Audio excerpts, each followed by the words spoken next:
साकिब चद्दर साहब और मोमिना इकबाल दोनों पीसी भूरबन के अंदर एक कमरा लेकर वहां पर शायद अपने गिफ्ट्स वगैरह की जो जांच पड़ताल है और मामलाते ज़िंदगी के बारे में जो कुचम कुचा होने के लिए जब चेक इन कर रहे थे तो एक सारिफ ने वहां पर उनकी तस्वीर बना दी। अब ये वो बात है जो सोशल मीडिया पर की जा रही है और सोशल मीडिया पर ये तस्वीर बड़ी तेजी के साथ वायरल हो रही है।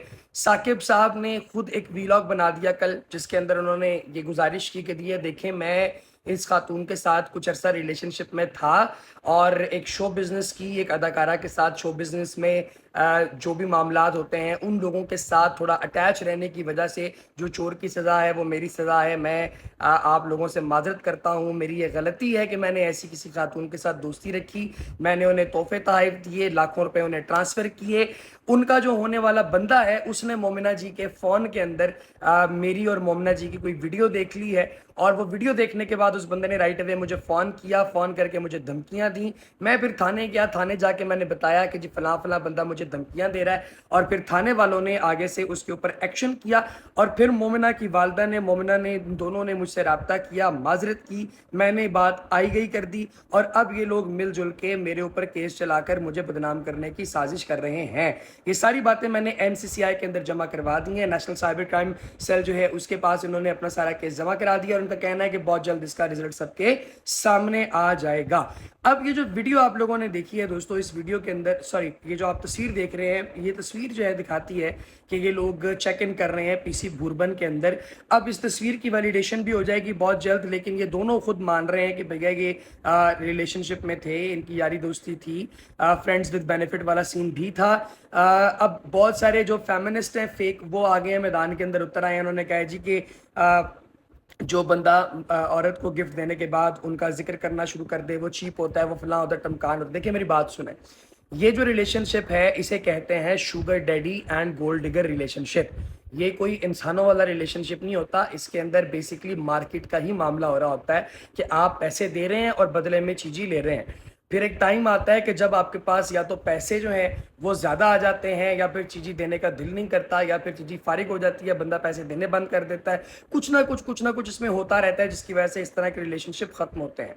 लेकिन ये जो हाई प्रोफाइल केस है इसके अंदर शायद अभी जो हमारी अजम्पशन है अभी based on all the evidence that we have, वो ये है कि जब ना की जाती है ना तो कई दफ़ा ना भी नहीं बर्दाश्त होती, तो कुछ लोग ना के नतीजे के अंदर भी काफ़ी ज़्यादा गुस्से में आ जाते हैं। अब मोमिना इकबाल की तरफ से एक जो क्लेम किया गया है कि इनकी बीवी भी धमकियां दे रही है, वो चीज़ अभी तक समझ नहीं आई। उसके लिए एनसीसीआई का वेट करना पड़ेगा, उनकी रिपोर्ट क्या कहती है।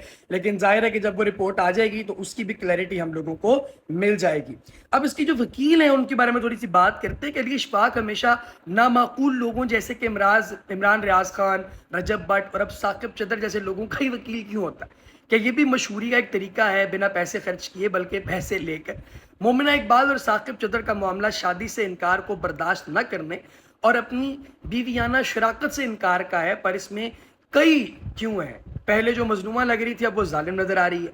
असल शुरुआत तो दोनों ही जानते हैं, पर बज़ाहिर शुरुआत में मोमिना मासूमा भी जो है वो हम लोगों को लगी, हमें लगा कि शायद इसे हरास किया जा रहा है, पता नहीं कौन बदबख्त है जो हरास कर रहा है। फिर पता चला कि वो साहब जो है वो साकिब चद्दर साहब है। फिर मालूम हुआ कि बज़ाहिर सीधा साधा दिखने वाला मामला इतना सीधा नहीं है।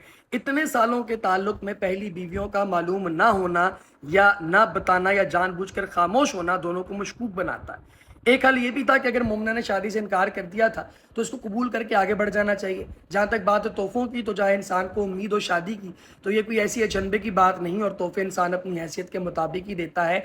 लेकिन दोस्तों यहाँ पर ये याद रखिएगा कि जो पैसे चदर साहब दे रहे हैं, अब आपको याद होगा कि वो किडनी स्कैंडल है, हर तरह की इस तरह की बात, अब इसको ना लेके वो आ रही है सोशल मीडिया पे और कह रही है कि मैंने जो पैसा कमाया है वो अपनी मेहनत से कमाया है, मैंने गुर्दे बेच के नहीं कमाया। अब ये भी हरकतें गलत हैं, ठीक है जी। आप जितने अरसे तक उनके साथ थी तब भी आपको पता था कि गुर्दा स्कैंडल के अंदर हजरत को हथकड़ी लगी थी, आप उनके साथ घूमती फिरती रही और आज आप जो है वो उनके खिलाफ चढ़ चढ़ के बातें कर रही हैं।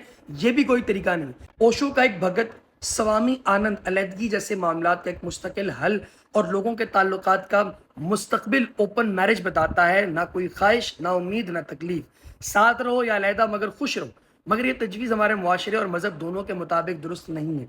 وہ لوگ جو پھر اس طرح کی ترکیبیں اپنانے کی کوشش کرتے ہیں، یعنی کہ بغیر شادی کیے وہ انجوائے کرتے ہیں، تو پھر اس طرح کے کام تو دوستوں پھر اس کے اندر ہوتے ہی ہیں۔ اس پورے معاملے کے بارے میں آپ کی رائے کیا ہے؟ کمنٹس میں بتائیے۔